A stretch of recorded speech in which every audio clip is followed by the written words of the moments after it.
Hello दोस्तों, आपका स्वागत है अविनाश क्लासेस के हिंदी स्टेनो चैनल में। अब डिक्टेशन स्टार्ट होगा।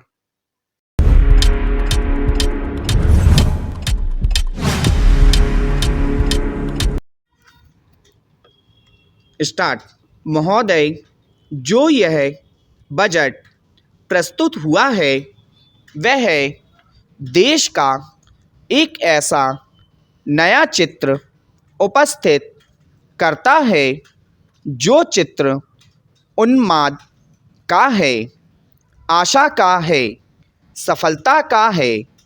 इसमें नए कर ज़्यादा नहीं लगाए गए हैं और जो थोड़े से कर लगाए भी गए हैं वे इस ढंग से लगाए गए हैं कि सभी लोगों पर उसका बोझ पड़ता है। इससे भी उनको निराशा हुई है। दूसरी बात जिससे उनको निराशा हुई है यह है कि 1-2 वर्ष देश को लेन देन के मामले में कठिनाई का सामना करना पड़ा था। योजना को कठिनाई में पड़ना पड़ा था।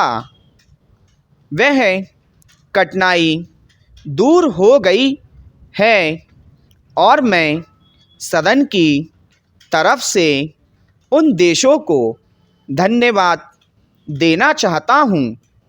उन देशों के प्रति आभार प्रदर्शित करना चाहता हूँ जिन्होंने हमारी इस कठिनाई को दूर करने में आगे बढ़कर हाथ बटाया है।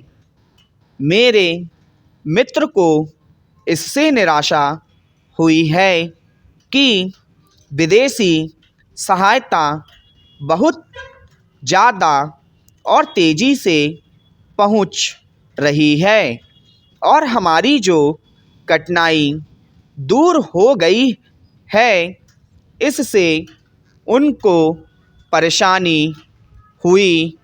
कम्युनिस्ट इसलिए भी परेशान है कि पिछले 1-2 वर्ष में देश की पैदावार बहुमुखी ढंग से बढ़ी है। औद्योगिक पैदावार बढ़ी है। यह उनके लिए निराशा का कारण बना है। उनकी निराशा इसलिए भी बढ़ी है कि उनका मालिक, उनका मित्र हमारे देश की सीमा पर जब फौज लेकर खड़ा है और जब देश पर खतरा है तो क्यों देश की आर्थिक हालत, क्यों देश की वित्तीय हालत और दूसरी हालत इतनी अच्छी हुई है और क्यों इतनी अच्छी छवि उभरी है। लेकिन उनकी निराशा हमारी सबसे बड़ी आशा है। उनकी असफलता हमारी सबसे बड़ी सफलता है और मैं समझता हूँ कि उनके भाषण हमारे वित्त मंत्री महोदय के लिए सबसे बड़े बधाई के भाषण हैं। 2-3 और चीज़ों की ओर मैं आपका ध्यान दिलाना चाहता हूँ।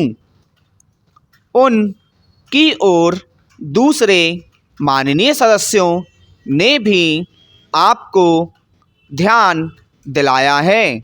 हमारी सरकार का ध्यान भी उस ओर गया है, लेकिन मैं समझता हूँ कि उन पर और अधिक ध्यान देने की आवश्यकता है।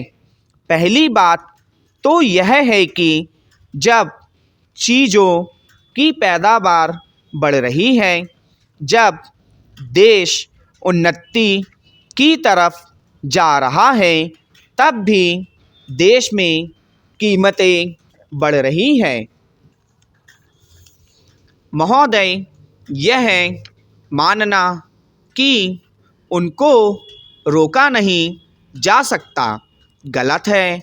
इस महंगाई को रोकने के लिए कुछ विशेष कदम उठाने होंगे, कुछ विशेष काम करने होंगे। एक विशेष चीज़ जो इस बजट में आई है और जो घबराहट पैदा करने वाली है, यह है कि देश की पैदावार में तो बढ़ रही है, देश का विकास तो हो रहा है, लेकिन इसके साथ ही साथ देश में बेकारी बढ़ रही है और ख़ास तौर पर पढ़े लिखे लोगों की बेकारी बढ़ रही है।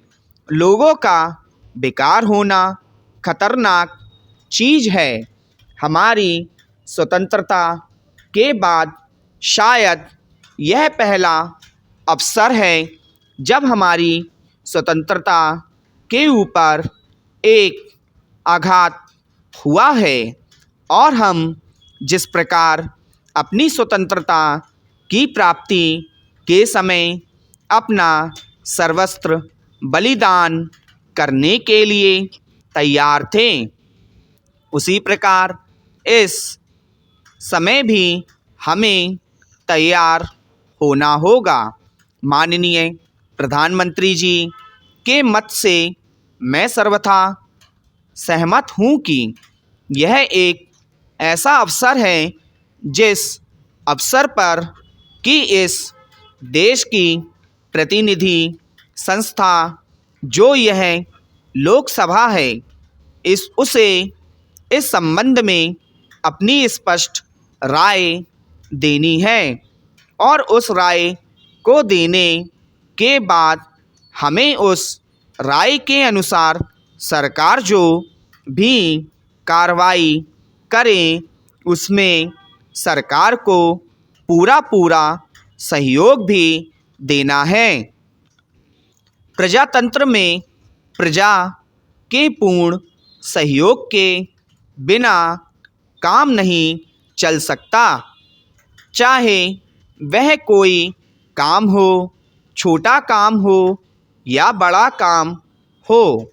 फिर यह तो हमारी स्वतंत्रता की रक्षा का प्रश्न है और ऐसे अवसर पर प्रजातंत्रवादी राष्ट्र को उसकी सारी प्रजा को सरकार के साथ सहयोग के लिए तैयार रहना चाहिए।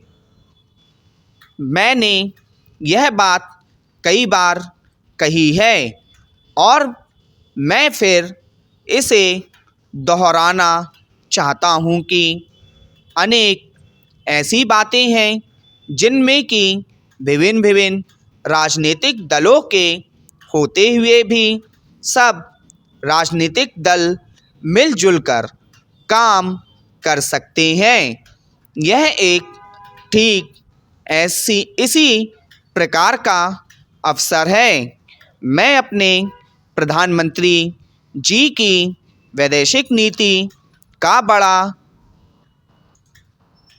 भारी समर्थक रहा हूँ और कल इस सदन में इस संबंध में जो बहस हुई उससे भी यह पूरा परिणाम निकाला जा सकता है कि जहाँ तक हमारी वैदेशिक नीति के सिद्धांतों का संबंध है, वहाँ तक इस सदन का कोई दल, इस सदन का कोई भी सदस्य उन सिद्धांतों के विरुद्ध नहीं है।